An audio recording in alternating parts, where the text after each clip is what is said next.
One of the biggest things I'm going to tell you right now that I see real estate investors make is pitching a deal. Pitching deals to potential investors without pitching value and credibility first, or really just adding value and establishing credibility first. I saw this going back way back to 2009, I want to say. So 2009 was my third year in real estate investing, and I had officially went full time. I learned about Quest IRA, thank God, and I went to attend some of their events, their little networking mixers, their educational events, and they would open up an opportunity at the end of every event, for the most part, and allow real estate investors to get up and pitch their deals. And this was a great opportunity for real estate investors. I'm not knocking it, but there was something I noticed when I attended those events, and you may have,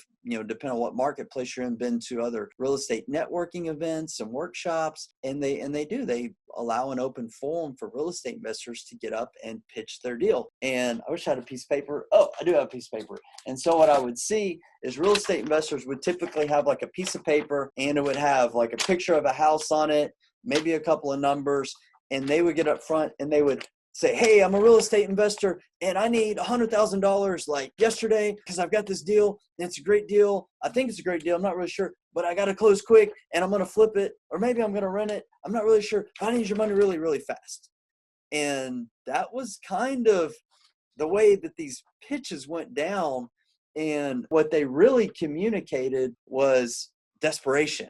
Right? They kind of reeked of desperation. They needed to close quick, and I got that. But they basically violated every principle of sales and really establishing credibility and the know, like, and trust thing. Like, they went straight for the close without, really establishing that rapport. And for those, any of you who've read any marketing or sales and marketing and sales and conversion, type of books or information, we've all heard that it takes, 6 to 7 touches, exposures to a message for someone really has trust, and you can really establish that relationship to not only when they're willing to say yes, but when they're excited to say yes. And that's really what we want.